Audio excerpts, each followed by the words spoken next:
ಸಾಹಿತ್ಯ ಪರಿಷತ್ ಮಾಡಿದ ದೊಡ್ಡ ಕೆಲಸ. ಅದಕ್ಕಾಗಿ ಮುಖ್ಯವಾಗಿ ಅದನ್ನು ಉಲ್ಲೇಖಿಸ್ತಾ ಇದ್ದೇನೆ. ಗೋವಿಂದ ಭಟ್ರನ್ನು ಸಾಮಾನ್ಯವಾಗಿ ದಶಾವತಾರಿ ಅಂತ ಹೇಳ್ತೇವೆ. ದಶಾವತಾರಿ ಅನ್ನೋದಕ್ಕೆ ಎರಡು ಅರ್ಥ.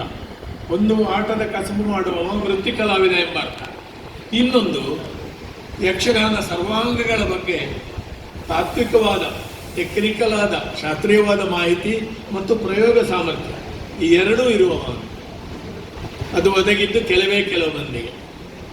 ಗುರು ವೀರಭದ್ರ ನಾಯಕರು, ಕೆರೆಮನೆ ಶಿವರಾಮ ಹೆಗಡೆ, ಹೊಸದುರ್ಗ ಸುಬ್ರಹಾಸ್ಯಗಾರರು, ಮಧುರ ನಾರಾಯಣ ಹಾಸ್ಯಗಾರರು, ಹೀಗೆ ಕೆಲವರನ್ನು ಹೊಸತೋಟ ಮಂಜುನಾಥ್ ಭಾಗವತರು, ಹೀಗೆ ದಶಾವತಾರಿಗಳಾಗಿದ್ದವರು. ಆ ನಿಜವಾದ ಪೂರ್ಣಾರ್ಥದಲ್ಲಿ ಕೂಡ ಗೋವಿಂದಣ್ಣನವರು ಪೂರ್ಣ ದಶಾವತಾರಿಯಾಗಿದ್ದರು.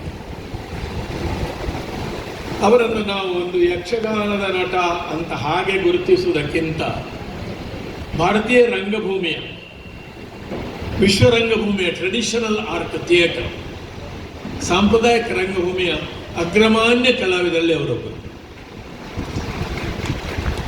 ಅವರ ಅಚೀವ್ಮೆಂಟ್, ಅವರ ಸಾಧನೆಗೆ ಶಿಖರಪ್ರಾಯವಾಗಿ ಸ್ವಲ್ಪ ತಡವಾಗಿ ಅದರ ಕರ್ನಾಟಕ ಸರ್ಕಾರ ಮಂಗಳೂರು ವಿಶ್ವವಿದ್ಯಾಲಯ ಮರಣೋತ್ತರವಾಗಿ ಅವರಿಗೆ ಡಾಕ್ಟರೇಟ್ ಒದಗಿಸಿತು. ಅದು ಕೂಡ ಒಂದು ದಾಖಲೆ. ಎಲ್ಲ ದಾಖಲೆ ಗೋವಿಂದ ಭಟ್ರು.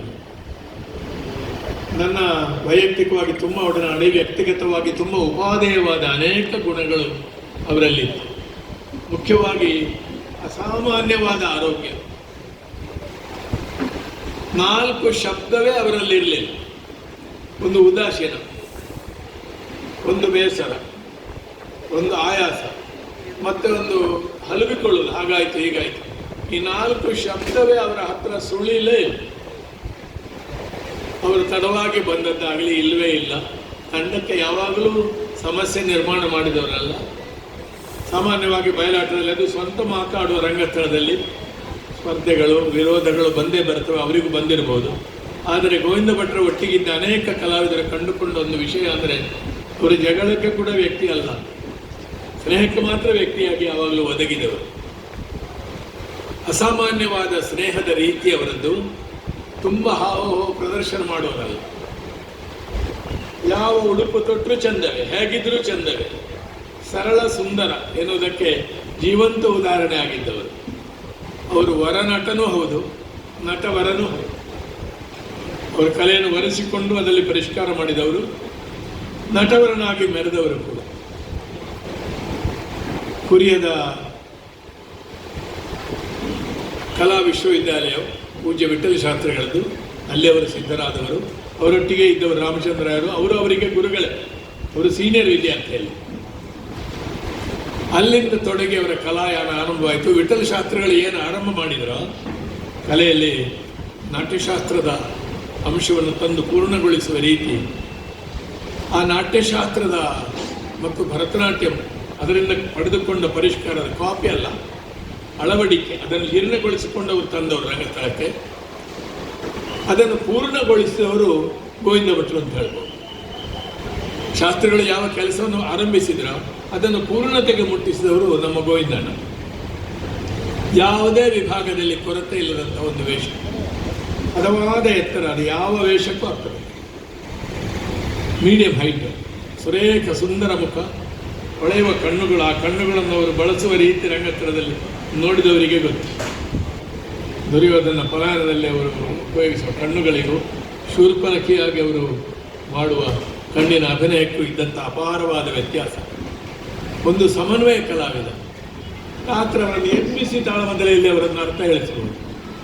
ಎಬ್ಬಿಸಿದ ಕೂಡಲೇ ವೇಷ ಮಾಡಬಹುದು. ನಾನು ಹೇಳಿದ್ರೆ ಕೂಡಲೇ ಅವರು ಕೂತ್ಕೊಳ್ತಾರೆ.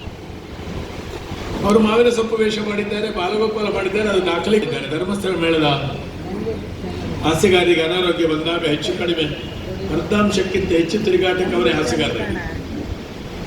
ಇರಾ ಮೇಳದಲ್ಲಿ 27ನೇ ವರ್ಷಕ್ಕೆ ವಸ್ತ್ರಾಪಹಾರದ ಕೌರವನಾಗಿ ನಾನು ಅವರನ್ನು ನೋಡಿ ಕಾರ್ಕಳದಲ್ಲಿ ನಿಬ್ಬೆರಗಾಗಿ ಒಬ್ಬ ನಟನನ್ನಾಗಿ ಅವರನ್ನು ಸ್ಥಾಪಿಸಿದ ವೇಷ ಅಕ್ಷಯಾಂಬರದ ಕೌರವ. ಅದೇ ಸ್ವಲ್ಪ ದಿವಸದಲ್ಲಿ ನೋಡ್ತೇನೆ, ಕೃಷ್ಣಲೀಲೆಯ ಶಕಟದೇನುಕರು ಕೂಡ ಮಾಡಿದ್ದಾರೆ, ಯಶೋಧೆ ಮಾಡಿದ್ದಾರೆ, ಅಕ್ರೂರ ಮಾಡಿದ್ದಾರೆ, ಕಂಸ ಮಾಡಿದ್ದಾರೆ.